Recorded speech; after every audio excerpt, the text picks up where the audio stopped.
जय श्री राम मित्रों। भगवान श्री विष्णु देवी लक्ष्मी से कहते हैं, देवी लक्ष्मी, आज हम तुम्हें तुलसी के जन्म की कहानी सुनाने जा रहे हैं और तुलसी की पूजा करने से मानव को किस फल की प्राप्ति होती है, वह सब आज इस कहने के जरिए से आपको समझाएंगे। इस कहानी को प्रारंभ करते हैं। कहते हैं कि तुलसी ने पूर्व जन्म में राक्षस कुल में मीनाक्षी नाम की लड़की के रूप में जन्म लिया था। राक्षस कुल में जन्म के पश्चात भी यह बचपन से ही भगवान शिव की पूजा करती थी और उनकी परम भक्त बन गई। जब मीनाक्षी जवान हुई तो उनका विवाह दानवराज भीमासुर के साथ कर दिया गया। मीनाक्षी एक पतिव्रता स्त्री थी। वह अपने पति के अलावा किसी और पुरुष की ओर आंख उठा के भी नहीं देखती थी। वह सदा अपने पति की सेवा करती। एक बार देवताओं और दानवों के बीच में युद्ध शुरू हो गया।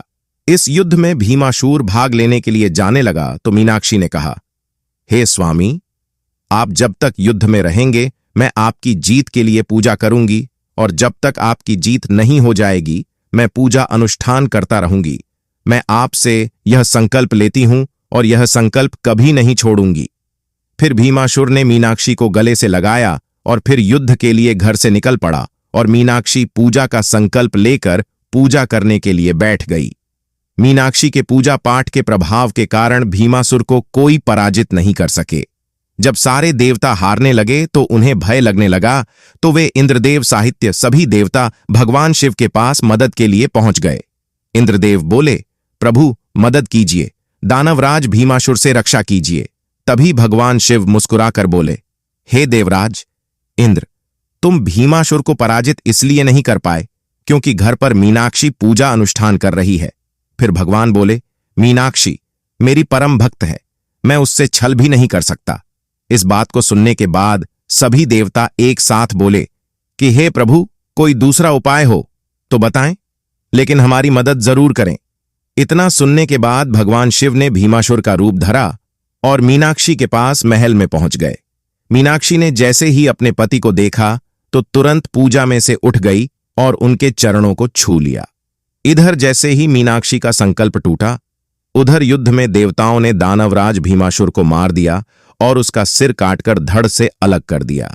भीमासुर का कटा हुआ सिर जब महल में आ गिरा तो मीनाक्षी ने आश्चर्य से भगवान की ओर देखा, जिन्होंने भीमासुर का रूप धर रखा था। इस पर भगवान शिव अपने रूप में आ गए, किंतु वे मौन रहे। मीनाक्षी से कुछ भी न बोल सके।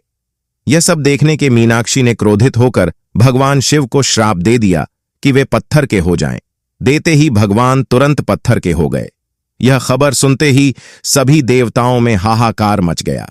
देवताओं ने मीनाक्षी से विनती किया कि वह अपना श्राप वापस ले ले, अन्यथा समस्त ब्रह्मांड में उथल पुथल हो जाएगी।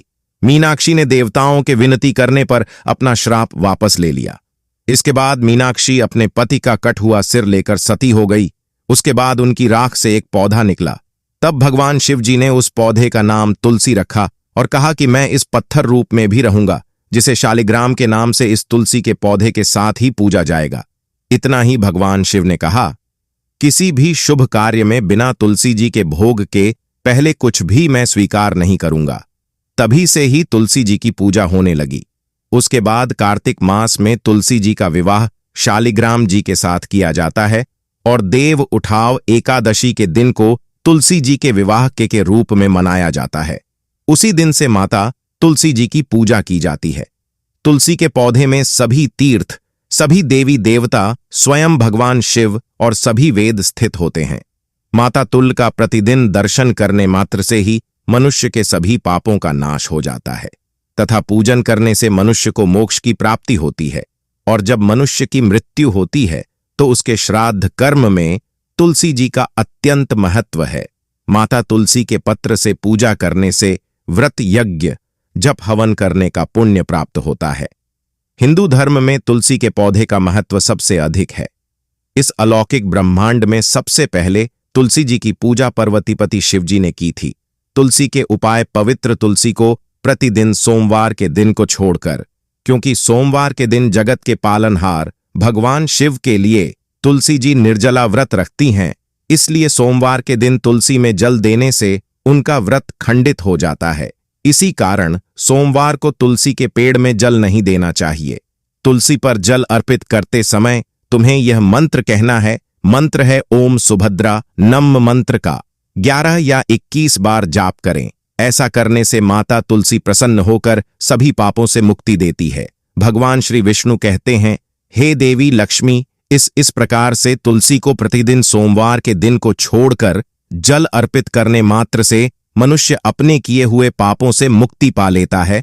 जो मनुष्य पूजा कर समय भगवान पर तुलसी का एक पत्ता भी अगर चढ़ाता है, उसे सभी तीर्थों में नहाने का पुण्य प्राप्त होता है। जो व्यक्ति मृत्यु के समय अपने मुख में तुलसी पत्र रखता है, वह संपूर्ण पापों से मुक्त होकर उसे श्री हरि के चरणों में स्थान की प्राप्ति होती है। मित्रों, इस प्रकार से भगवान श्री विष्णु ने देवी लक्ष्मी को इस कथा के माध्यम से तुलसी के पौधे में जल चढ़ाने का महत्व बताया है और इस कथा के माध्यम से हम सबको भी माता तुलसी का महत्व समझाया है। मित्रों, आपको यह कथा अच्छी लगी हो तो कमेंट बॉक्स में जय श्री कृष्ण, जय मां तुलसी जरूर लिखें। साथ ही चैनल को सब्सक्राइब करें। आप सभी का धन्यवाद।